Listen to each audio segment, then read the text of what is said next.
Ohayo Sekai Good Morning World. Halo coy, balik lagi sama Animin di sini. Dan kali ini gua akan lanjutin manga Dr. Stone chapter 208. Nah, pada chapter sebelumnya kita kan udah lihat bahwa setelah Senku memutuskan untuk membawa kembali komputer ke dunia batu ini, ia pun meminta bantuan Yuzuriha dan semua teman-temannya untuk membuat donat-donat logam sebanyak 200.000 buah untuk membuat sebuah sirkuit penjumlahan yang sangat kompleks. Selain itu, pada chapter yang lalu, setelah mengetahui sedikit kisah masa lalu dari keluarga Nanami, yaitu Ryusui dan Sai, kita melihat bahwa saat Senku beserta dengan tim pengembangan kota barunya ingin berlayar meninggalkan India untuk pergi ke destinasi selanjutnya, Sai berkata bahwa ia akan tinggal di sini di India. Tapi untungnya pada akhirnya Sai pun mau bergabung dengan tim pengembangan kota baru dan pergi berlayar bersama dengan saudaranya Ryusui. Lalu kejadian-kejadian menarik apa aja yang terjadi pada chapter kali ini? Kita putar intronya dulu coy. Aku suka susunya hingga tetes terakhir. Aku suka coklatnya hingga tetes terakhir. Susu bendera coklat nikmat hingga tetes terakhir. Susu bendera coklat hingga tetes terakhir. Setelah memberikan tugas pembuatan donat-donat logam kepada tim kota jagung yang berada di Amerika Utara, Senku pun terlihat sangat bersemangat untuk mengirimkan panduan kerja cara pembuatan donat-donat logam tersebut yang akan dikirimkannya melalui mesin fax yang telah mereka miliki.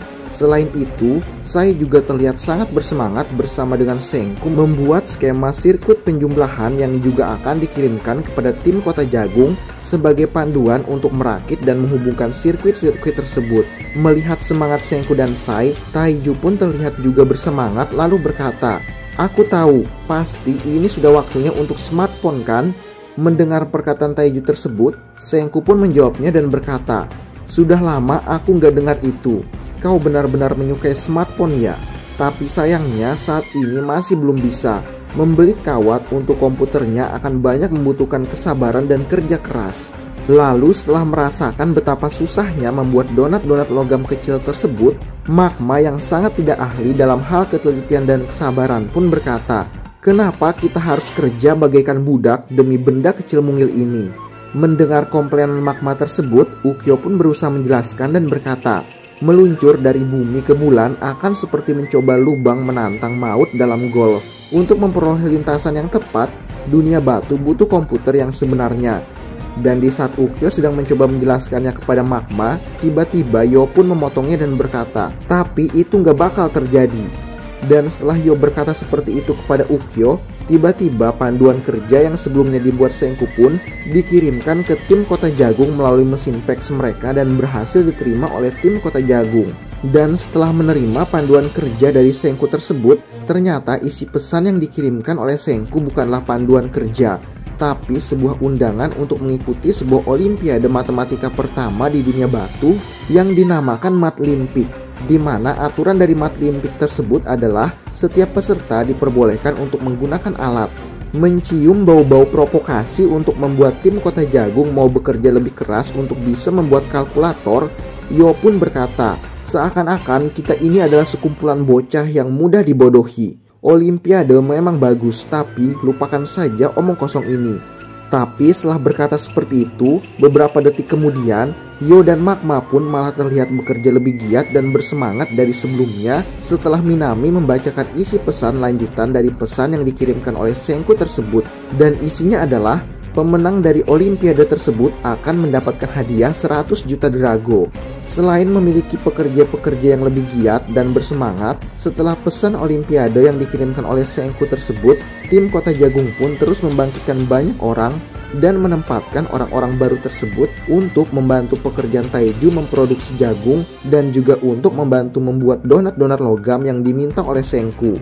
Mengetahui bahwa saat ini para pekerja di kota jagung telah dibangkitkan sangat banyak, tiba-tiba Senku kembali memberikan tugas berat berikutnya kepada tim kota jagung lalu berkata, "Bagus, pasukan kerjanya sudah siap.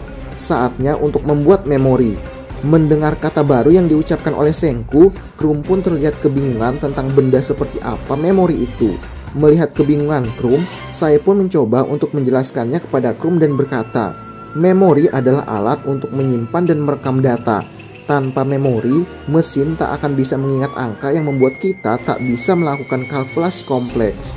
Kita punya sirkuit yang bisa berpikir, dan kita akan membuat sirkuit yang bisa mengingat.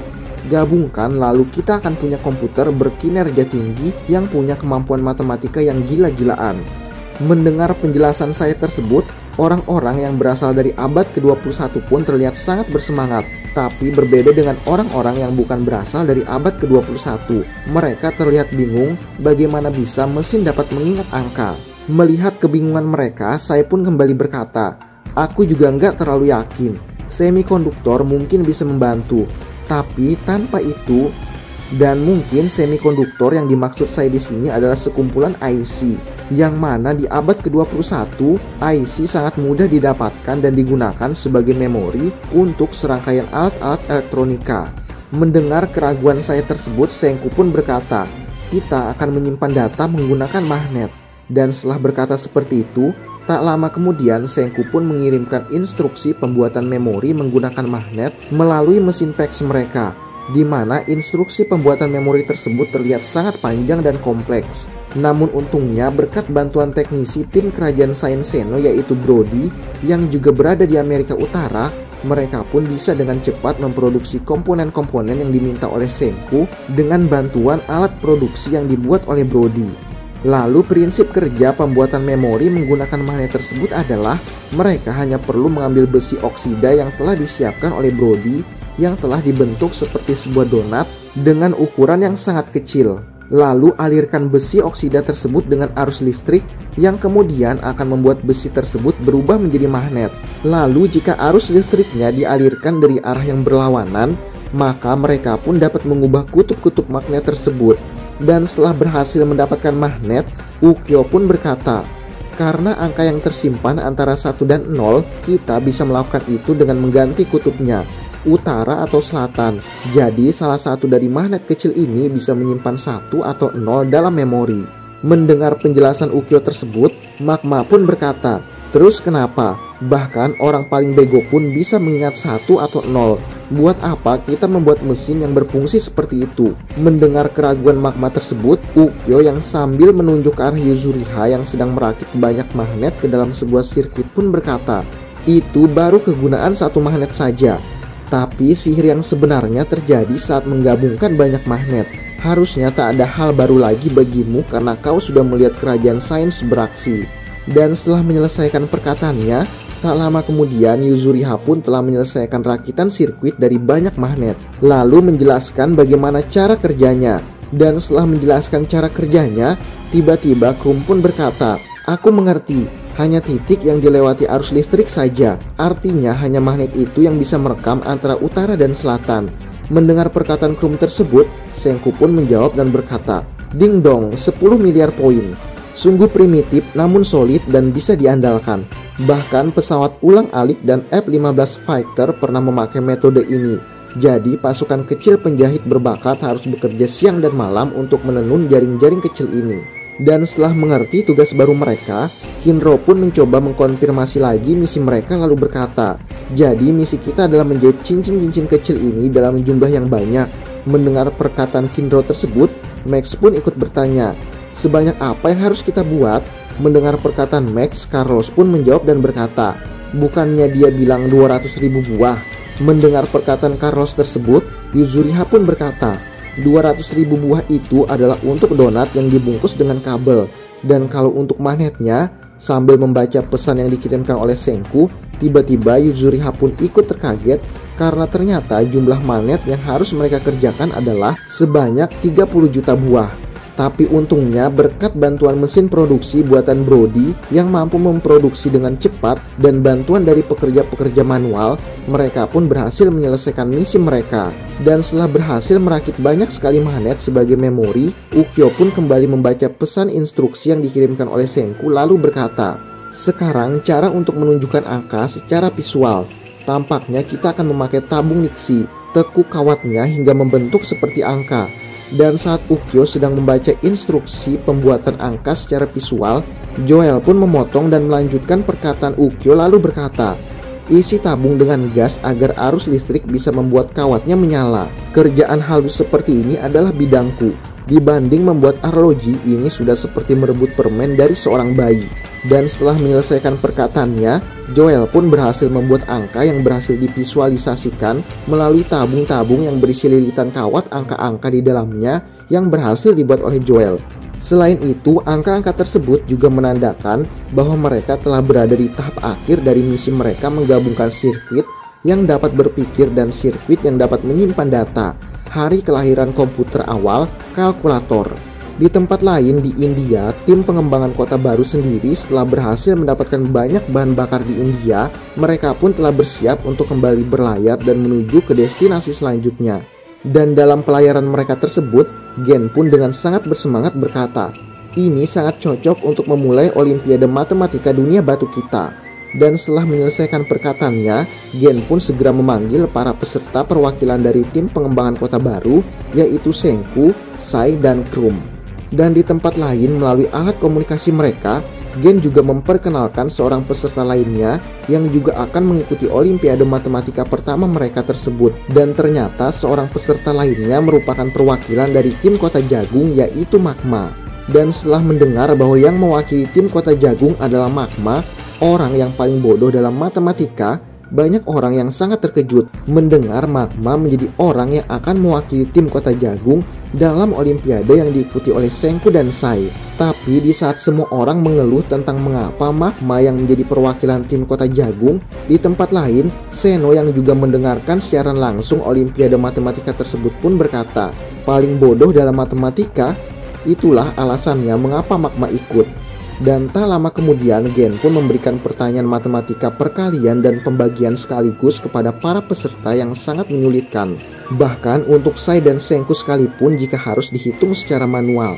Tapi di Amerika Utara dengan arahan dari Ukyo, Magma pun dengan santai menekan tombol-tombol angka yang ada di depannya. Dan tak lama kemudian, Magma pun berkata, jawabannya adalah 824.401.136.048. Dan setelah dinyatakan bahwa jawaban Magma benar, semua orang pun terkejut dan terkagum bagaimana bisa Magma, seorang yang sangat bodoh, bisa dengan cepat menjawab pertanyaan sulit tersebut mendahului Sai dan Senku. Menyadari kelahiran dari komputer, Ryusui pun berkata, "Hari ini menandakan tonggak pencapaian besar bagi sains dan dunia batu kita." Lalu Senku pun berkata, "Ya, sesuatu yang dibuat dari awal oleh manusia mampu melampaui pikiran manusia." Lalu setelah Olimpiade berakhir dengan kemenangan tim Kota Jagung, Taiju pun berkata, "Jadi ada 30 juta magnet di dalam sana?"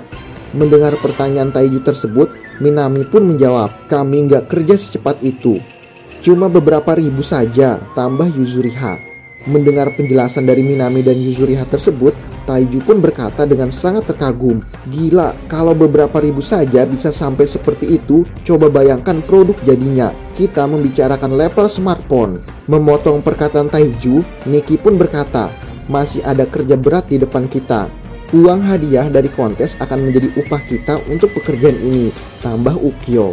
Mendengar perkataan Ukyo yang menyinggung hadiah, Yo pun teringat tentang hadiah kemenangan mereka lalu berkata, "Aku hampir lupa, kita menang 100 juta drago, tapi Ryusui nggak ada di sini untuk menyerahkannya." Mendengar kekhawatiran Yo tersebut, Prancois yang mendengarnya melalui alat komunikasi mereka pun berkata, "Jangan khawatir, kalian akan dibayar melalui deposit. Bank Ryusui segera mulai dibuka." Mendengar perkataan Prancois tersebut, Minami pun berkata, "Omong kosong, gimana caranya kita menjalankan bank di saat seperti ini? Kita butuh cara untuk mencatat dan menghitung saldo." Dan untungnya setelah berhasil membuat komputer, mereka pun mampu dengan mudah untuk menyimpan dan menghitung saldo seseorang. Dan tak lama kemudian, bank pun didapatkan. Lalu dengan berhasilnya didapatkan komputer dasar dengan sirkuit penjumlahan dan penyimpanan yang ada di dalamnya, apakah misi berikutnya yang akan disampaikan oleh Senku? Nah itu dia coy, manga Dr. Stone chapter 208. Penasaran sama kisah selanjutnya? Kita lanjut ke chapter berikutnya aja ya coy. Terima kasih sudah menonton video kali ini. Jangan lupa like, komen, dan subscribe.